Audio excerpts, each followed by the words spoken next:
నమస్తే. ప్రస్తుతం మనతో పాటు సీనియర్ జర్నలిస్ట్ భరద్వాజ్ ఉన్నారు. ఆయనతో మాట్లాడదాం. నమస్తే సార్. నమస్తే. సార్ మీరు చెప్పండి. ఈరోజు 'Arjun son of Vyjayanthi' movie release అయ్యింది. ఒక పక్క కళ్యాణ్ రామ్ చాలా రోజుల తర్వాత థియేటర్‌లో కనిపించారు. అంటే సిల్వర్ స్క్రీన్‌లో కనిపించారు. ఈవెన్ వైజయంతిగా విజయశాంతి గారు చాలా రోజుల తర్వాత ఒక పవర్‌ఫుల్ క్యారెక్టర్‌లో కనబడబోతున్నారు అని చెప్పేసి ఎక్స్‌పెక్ట్ చేశారు. అలాగే ఉందంటారా? రివ్యూ ఎలా ఉంది సార్? అంటే ఈ సినిమాకి సంబంధించి ఒక పాత కాన్సెప్ట్‌తో వచ్చాడు డైరెక్టర్ గారు. అంటే కొత్తగా చెప్పడం, పాత కథని కొత్తగా చెప్పడమే కమర్షియల్ ఫార్ములా అనేది మనకి తెలుసు.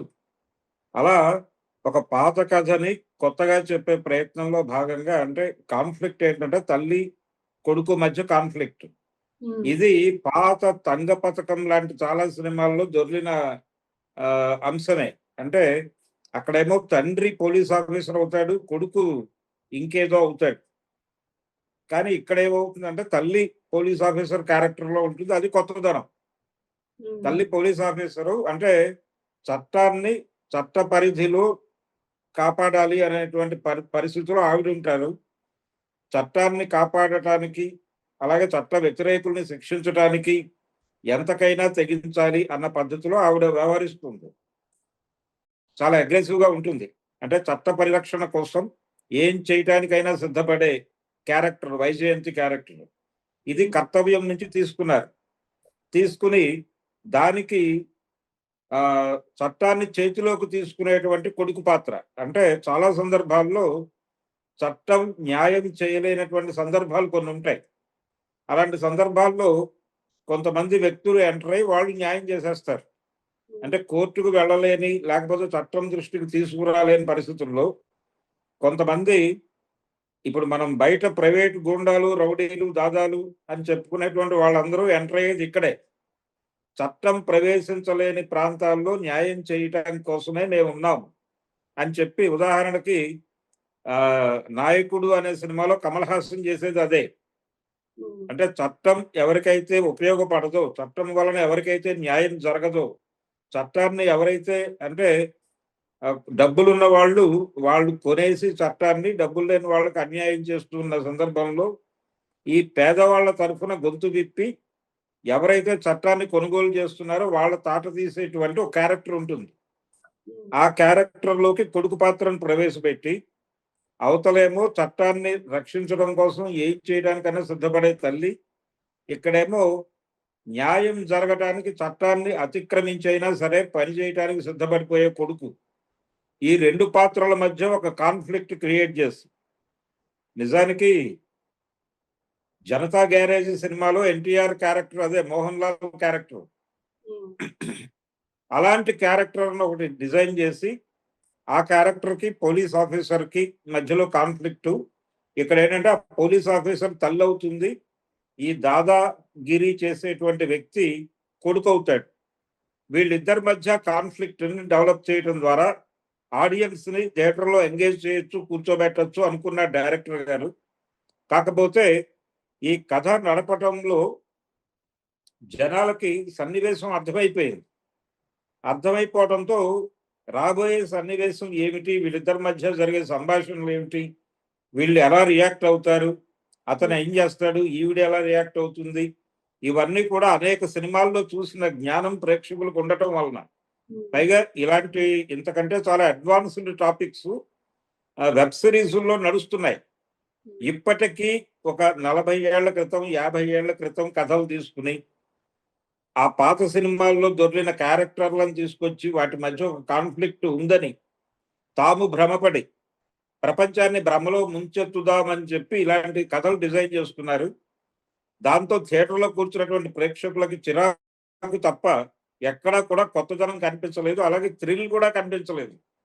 థ్రిల్ కనిపించకపోవడానికి లేదు, ఇంకే విధంగానైనా ఎంగేజ్ అవుతారా అంటే ఆ హీరోయిన్ క్యారెక్టరు హీరోకి లింక్ చేసేటువంటి సందర్భం, వాళ్ళ మధ్య కెమిస్ట్రీ అది కూడా ప్రాపర్గా వర్కౌట్ అవ్వక ఫైనల్గా ఆడియన్స్కి ఏ రకమైనటువంటి సాటిస్ఫాక్షన్ దక్కని పరిస్థితుల్లో ఈ సినిమా థియేటర్ నుంచి ఆడియన్స్ బయటకు వస్తారు.